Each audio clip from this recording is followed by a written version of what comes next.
Oi pessoal, hoje a gente vai fazer um vídeo um pouco diferente, uma coisa que eu tenho vontade de fazer há um bom tempo, mas que por falta de oportunidade não deu pra fazer, né? Tem um rapaz aqui que tem um nome muito esquisito, tem cara de lhama, não sou uma lhama, esse é o nick do cara, não sei quem é, não dá pra saber. Também não pergunta, porque geralmente o pessoal na internet mente nome e lugar onde mora, né? Se fala que o cara chama André, mora em Ribeirão Preto, você viu o cara chama Joaquim, mora em Santa Gertrudes. Assim, eu sempre deixei muito claro nos vídeos mais antigos, começo de 2020, que quando as dúvidas fossem muito extensas, coisas mais complexas, a pessoa poderia na caixa de comentários do YouTube colocar, né, escrever essa dúvida e eu faria um vídeo respondendo essa dúvida, né, esse questionamento, essa crítica ou qualquer outra coisa do gênero. Eu sempre deixei muito claro isso, tá? Eu faria com todo prazer. Geralmente o pessoal comenta gostando do vídeo ou alguma outra coisa do gênero, fazendo algum cheat post, alguma coisa assim.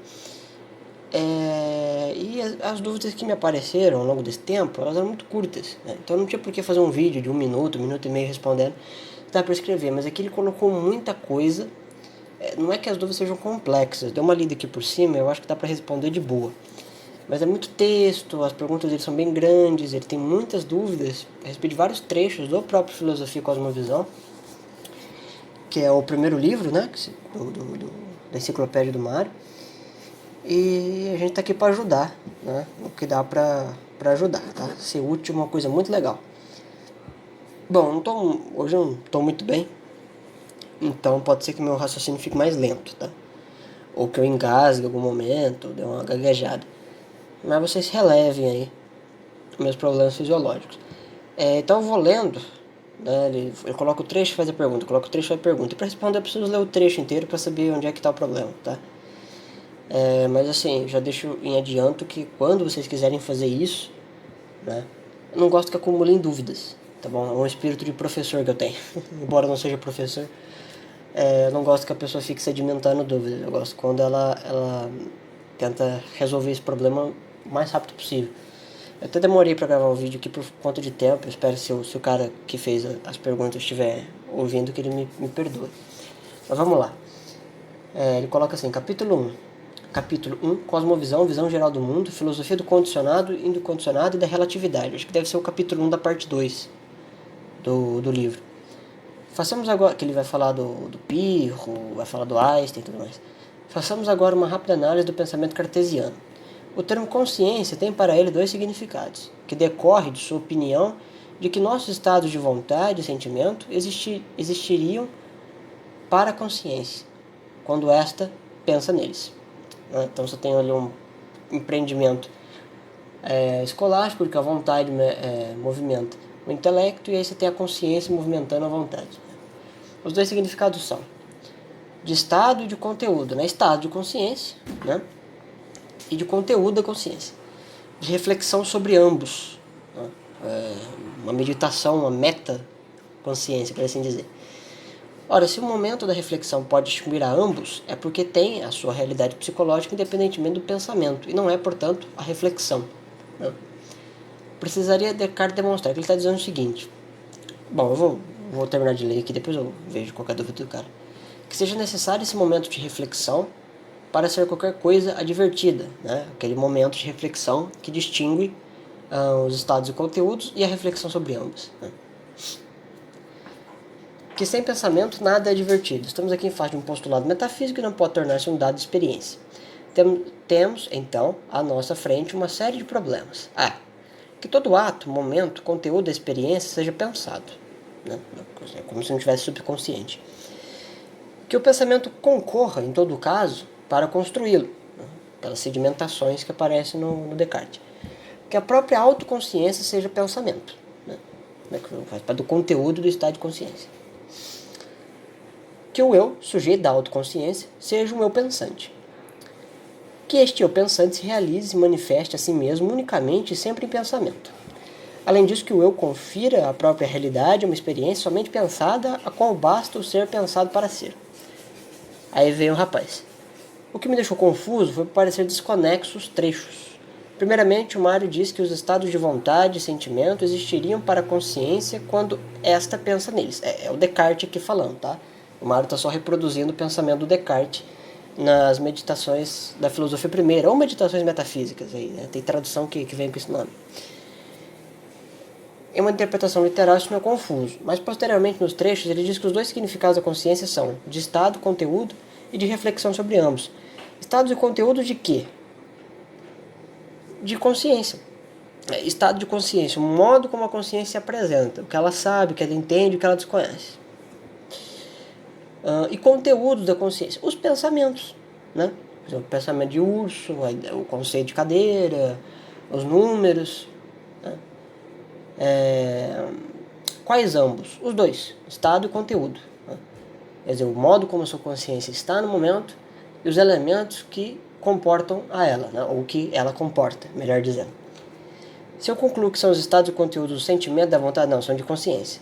Não parece implicar a consciência. Entendi, ele não sacou que o Mário conecta estados e conteúdos de consciência, ele achou que era de sentimento ou a vontade. Agora, se na B eu concluo que a reflexão sobre ambos os estados e conteúdos da vontade e sentimentos, por que isso faz ter uma realidade psicológica própria? Não, é a realidade da própria consciência. Né? Quer dizer, os elementos que a compõem, eles só têm um embasamento, um postulado metafísico, quando meditado sobre ela própria. Então, como se o sujeito predicasse a realidade nas coisas. Né? Bom, o postulado metafísico não é um ente da experiência, evidentemente. Né? Não dá pra... Não sei que você tá na padaria, você vê o número 5 andando, comprando pão e tal.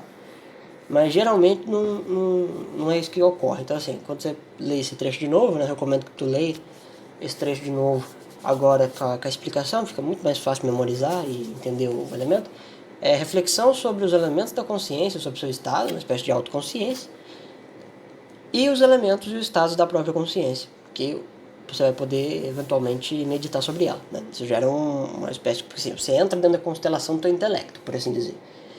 Então você cria uma realidade psicológica própria. Né? Que se você não se conectar com a realidade do objeto referência, é como se só se importasse o campo ideal. Entendeu? O campo da razão. Descartes é um exemplo clássico de racionalista. É basicamente essa a temática aí que ele aborda em questão René Descartes. Vamos ver, ele bota o capítulo 3, análise dialética das contradições, antinomias, o dualismo das noções energéticas de intensidade e intensidade. Esse capítulo é difícil. Analogia analítica, os fatores de intensidade e distensidade. A tabela de Lupasco, isso, aquela tabela que o Lupasco coloca as divisões do intenso e o extenso nas energias. Extensidade, causalidade, determinismo. É que o Lupasco aqui ele dá uma filosofada na tabela, por isso que o Mário usa a tabela de Ostwald, ou de Ostwald, né? Falei errado. Intensidade, incausalidade e indeterminismo. Porque a causalidade e determinismo estão relacionados à extensidade. E a incausalidade e indeterminismo é a intensidade. Eu consegui compreender o resto da tabela, mas não entendi isso. Bom, a parte mais difícil da tabela você entendeu. Que bom. Só a gente relembrar os conceitos de intensidade e extensidade, tá bom? Intensidade, tensão dentro. Tá? Os elementos tensionais interiores do objeto. Movimentação centrípeta. Né? Como, por exemplo, a potência.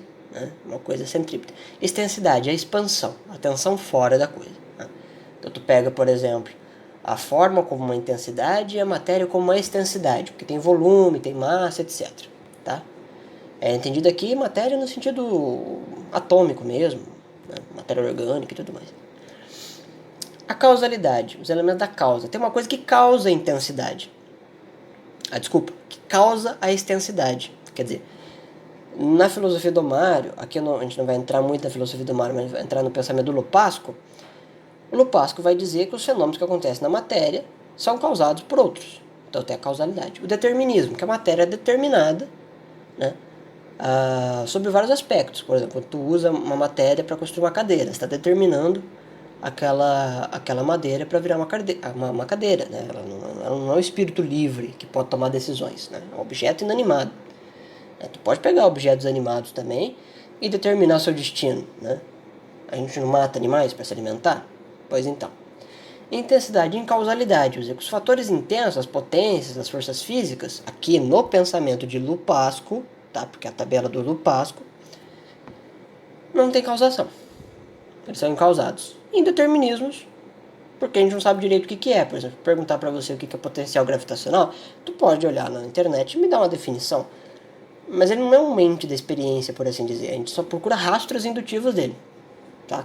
Isso no pensamento de Lupasco, tá? Que é a tabela dele.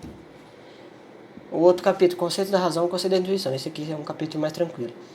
Já falamos muitas vezes da substância e do eu. Aqui a antinomia não é tão fundamental como nos outros casos. A nosso ver, há aqui um ponto de interferência entre a intensidade e a extensidade. Despojando o que se dá de todas as formas mutáveis, a razão constrói o conceito de substância, imutável, imperturbável, anti-cambiante, como já vimos. O eu, como mais profundo, como profundidade existencial, como espectador do drama da existência, tem esse caráter substancial como é exposto na psicologia.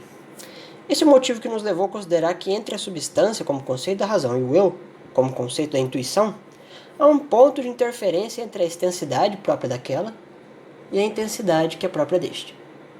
Não entendi o motivo de haver um ponto de alusão entre substância e extensidade, entre o eu e intensidade. Bom, porque aí o Mário ele vai trabalhar com a concepção dos fundamentos da razão, né, que é a razão que cria a ideia de substância. E substância pode ser uma substância sensível, né, portanto perceptiva de algum modo, mesmo que por rastros indutivos, tá?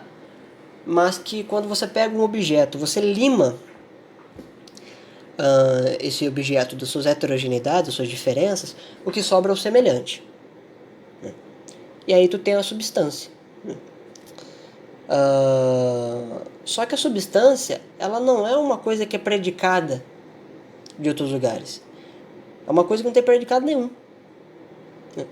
Então quando você separa, você vai observar o aspecto heterogêneo da coisa, aquilo que é inefável, né, aquilo que é único daquele objeto, que é a sua substância, e vai criar um conceito racional disso.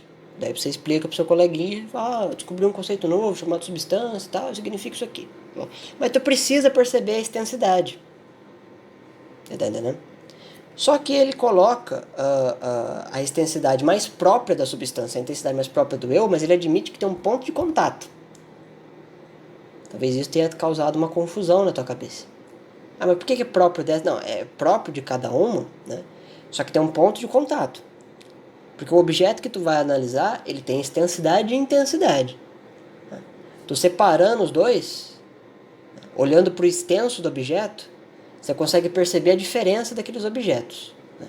E o que for único e inefável, tu chama de substância, pelo processo racional. Né? De catalogação dos homólogos e tal, isso aí você já deve saber. Ou pelo menos deveria. E o eu faz uma automeditação, portanto, olha para dentro da sua intensidade e percebe uma quantidade de informações que é única e que não se encontra na extensidade do mundo. Tá vendo? Mais uma vez o ponto de contato entre intenso e extenso. No Nologia Geral, que é o livro 9 da enciclopédia, ele vai falar bastante sobre a ideia do eu. Tá? Na psicologia ele fala também, mas na Nologia Geral ele fala mais. Ele vai falar que essa percepção do eu é uma dualidade entre você ver quem você é e o que você não é. Portanto, você precisa do mundo. E o mundo tem que ser diferente de você, para você não se confundir com o mundo. Né? Então, os momentos de contato é entre intensidade e extensidade. Aí ele solta mais outro parágrafo aqui do Mário, que nos mostra também esse diálogo entre determinismo e liberdade, na psicologia e na ética, senão as antinomias do que tanto temos falado. Aí o menino pergunta: qual é a antinomia entre o determinismo e a liberdade? Se ele explicou, eu não entendi. Acho que nesse livro eu não lembro se ele explica. Eu não lembro se ele explica. No Ética Fundamental ele explica. Mas nesse aí eu não sei se ele explica. De todo modo, o determinismo, ele consiste, aqui na análise do Mário, numa cosmovisão onde nossas ações são determinadas por coisas que nos escapam à vontade. Ou seja, nós temos um conjunto de ações. Esse conjunto de ações não são tomadas a partir de uma meditação, de um juizamento de valores, uma apreciação, uma estimativa deles, de escolhas, de referências, de análise, de estudos, mas por causas que escapam da nossa capacidade de iniciativa. É como se nós fôssemos um boneco ventríloco, a gente fosse dominado por alguma coisa. Seja por Deus, seja pela natureza, seja por leis físicas, não importa. Ou por demônios, não interessa. E a liberdade é exatamente o oposto. Porque a liberdade ela indetermina. Ou seja, eu observo o crescimento de uma planta E o crescimento da planta, ele é determinado, né? Quer dizer, a planta não vai poder virar um rinoceronte. Né? E nós também não podemos virar esse rinoceronte. Portanto, somos determinados em algum aspecto. Mas há aspectos que nós não somos determinados. Nós temos a livre capacidade de escolher, de decidir. Se a gente prefere isso, se a gente prefere aquilo, né? Então, assim, o ser humano não é determinado a virar dentista, por exemplo. Ele pode exercer a profissão que ele quiser, ou a profissão que ele puder. Mas a liberdade, ela te dá a capacidade de iniciativa, o coroamento da razão, que ele fala na Nologia Geral. Então, assim, ou a gente é determinado em tudo, ou a gente tem liberdade. E aí, no Nologia Geral, ele estuda um pouco, assim, até onde vai a nossa liberdade, se é liberdade total, se é liberdade limitada, se é limitado pelos outros, pela natureza, como é que funciona isso aí. Tá? E é uma antinomia porque a gente é determinado para algumas coisas e livre para outras, né? Isso é uma característica das antinomias do Mário.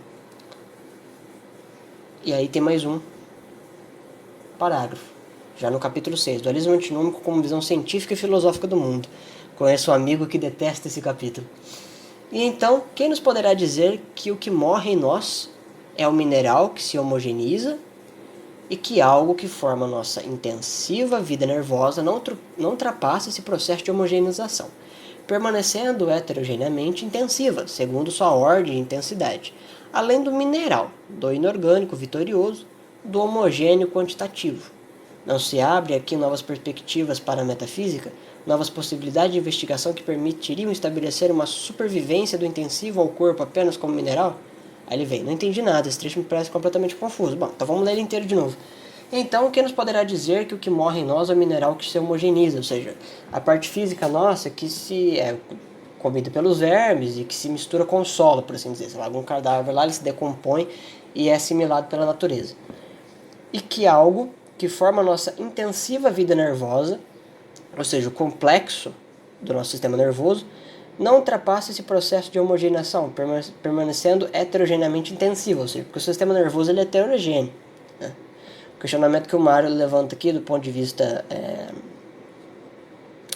fisiológico é se a intensidade do nosso sistema nervoso, né, seria homogeneizado junto com as outras partes do nosso organismo, ou se de algum modo elas iriam se superar. Né? Segundo sua ordem e intensidade, além do mineral, do inorgânico vitorioso, do homogêneo quantitativo, né? Tá falando do corpo. Não se abre aqui novas perspectivas para a metafísica, novas possibilidades de investigação que permitem a sobrevivência do intensivo do... Tá. Na segunda parte, da segunda pergunta, ele já sai da parte do sistema nervoso e vai para a parte da alma, né?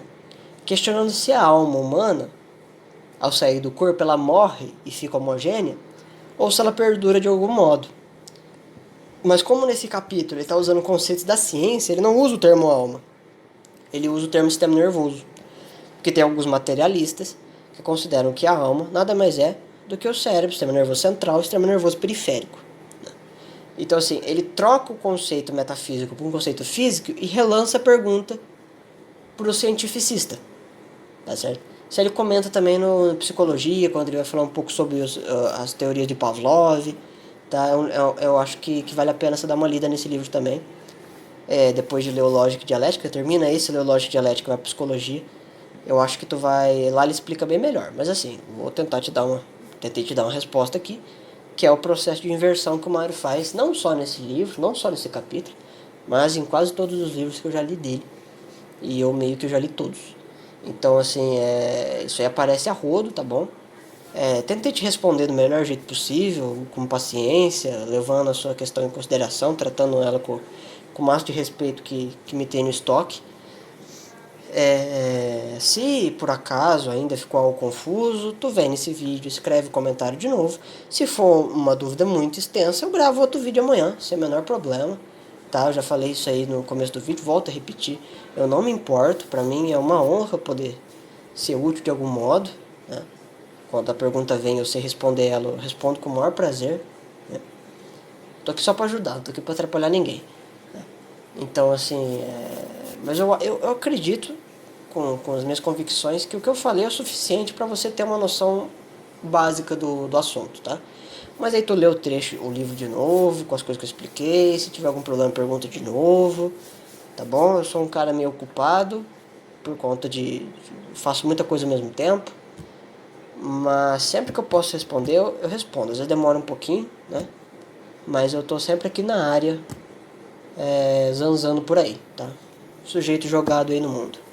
Beleza? Espero ter ajudado. Às vezes a dúvida poderia ser de um outro ouvinte e que teve vergonha de perguntar. Isso acontece muito em sala de aula, não sei se acontece aqui também.